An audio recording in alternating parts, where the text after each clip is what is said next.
Hey everyone, welcome back to Sweet Meat TV. I'm your host Sienna Leone, and today we are on a blue carpet for the movie premiere of How to Train Your Dragon live action.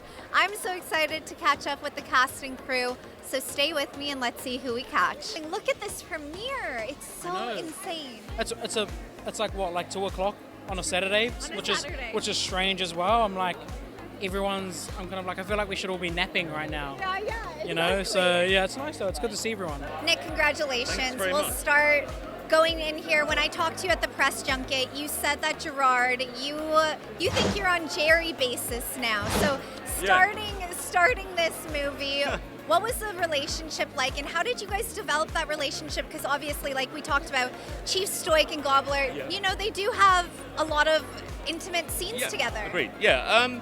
Well, I'm going to say I think I'm on not just Jerry, but even G. Gee. I think I'm like, hey, well, you're right, G. I think that's happening. Does he know that? No, he doesn't. Look, Gerard Butler's obviously, it's Gerard Butler, and I'm a film fan. I love making films. I love, 300. I love Law-Abiding Citizen. I thought he was amazing in that. And, you don't want to fan out. You want to be professional and so that's how it starts. You start off professional. I don't talk much anyway on a set. I'm a kind of quiet person, so it just happens, And then a year later, we're having a cuddle. I'm calling him G, and that's how it just gently evolves, Big spoon or little spoon? Oh, he's definitely the big spoon.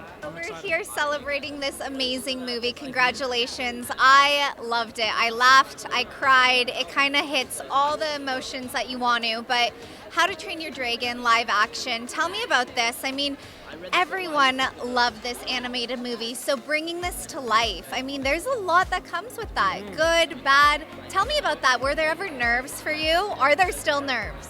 I think of course, whenever an actor does something, they put their heart and soul into it, and if people don't like it, you're like, well, that kind of sucks, but it is what it is. But I think people are gonna love this. I think Dean, the director, this is his baby.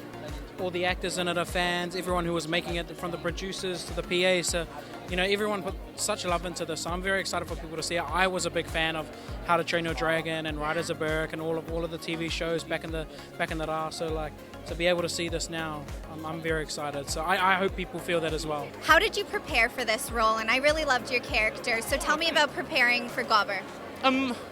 Gobber was really easy to prepare for. First of all, the script was great. But then secondly, Dean's like, you can bring whatever you want. What do you want to do? And that was also in a day-to-day kind of format, in terms of I'd stay up and I'd rewrite lines and different. What about this? What do you think about this? Once you know that, for me personally, it's part of a collaboration, that makes it so much more attractive to do. I just love it. And then in terms of him as a character, it's like I'm friends with Ray Winston a little bit, and I think he was a bit like Ray. So when I was reading it, I was always a bit like Ray, and I was like, yeah, he's Ray. He's like a cross between a drill sergeant and Ray Winston. Absolutely. Now, as we see in this movie, I mean, you guys it's action, right? It's an action-packed movie. You're working with CGI in here, but as we were talking in the press junket, you guys did train for 3 weeks before this. So what did training look like in this one? When you say we trained for 3 weeks, it actually doesn't sound like a lot. That kind of sounds. Yeah, we trained for 3 weeks. Just 3 weeks, light work. We rode horses, because I guess that's the best. That's the closest you can get to dragons. A lot of fitness training, dude. I was doing CrossFit classes with Gabriel Howe. That guy's a beast. I'm like, dude, just a bunch of stuff.